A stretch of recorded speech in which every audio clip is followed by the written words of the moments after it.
Hey there, so I'm still walking, and what I'm going to tell you now may be foreign to most of you and may even upset you, but I anyway decided to tell you.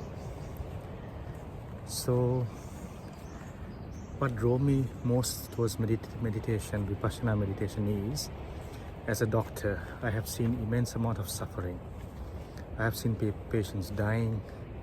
I have seen patients suffering in so much of pain.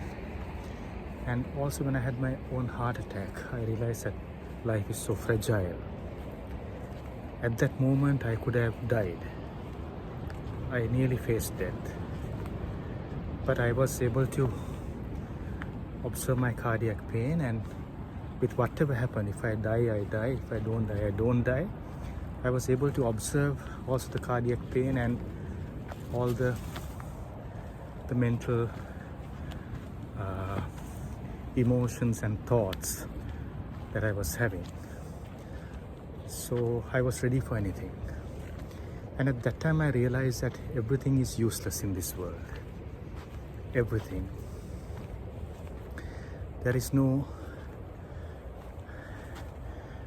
My wife was sitting next to me, and our cat Marussia was licking my hand, and I thought, now if I die now, I can't take my wife with me, I can't take Marussia with me, my son was in school, my parents were in Sri Lanka, so I can't take anybody. Even this body will just remain and I will just go. So then, there is no point to retain anything, keep anything, because you can't keep anything. When you die, you don't take anything with you. And the people you love, your spouse, your children, your parents, also you can't take. You can't be with them forever. When they die, you will become very miserable. When you die, they will become very miserable. So nothing is permanent. And then I started practicing Vipassana meditation, which gave me all the answers. And when I had the fall today, I had the fall, and as you can see,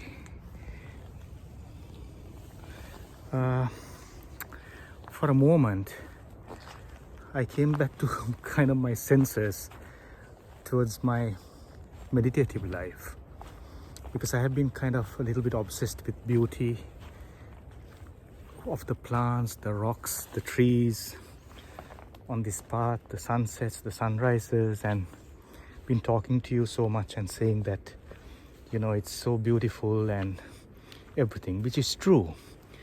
Of course, I'm not saying you have to be happy every moment. You have to be happy.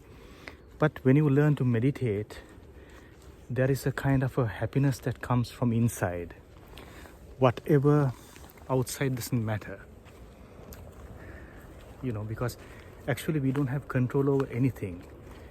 At the moment I had my heart attack, I realized that we don't have control over anything. It's so fragile. Just like we are hanging from a thread. And we do everything. Go to school, go to university, try to get a good job, get a good house, get insurance policies, all these things, because we think that we want security. But in reality there is no permanent security. You can die any moment. I could just slip on the next rock and hit my head and I could die. Or I could have a heart attack. Or a snake can bite me, or anything is possible. So there is no 100% guarantee. Just like as if we are in a rocky boat, there is no permanent ground that we can stand and say, okay, I'm safe now. Let anything, no. Everything that's created material things sooner or later gets destroyed. Everybody who takes birth sooner or later dies. Everything is impermanent. And that's why I thought of giving up everything and becoming a monk. And I did that. But then I had a part of my ignorance was still there. I was having a strong attachment towards my wife, of course towards my parents and my son, but mostly towards my wife. And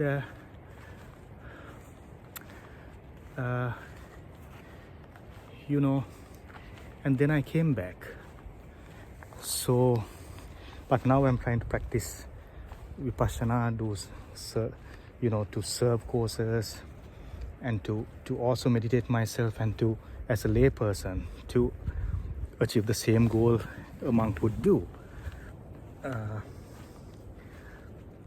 So this fall gave me a sense of, so what I want to tell you today is, even though I tell everything is beautiful, the flowers, the beautiful things that grow on trees, the wildflowers, the beautiful trees, the rocks, the ocean, the sunsets, the sunrises, but they are all impermanent.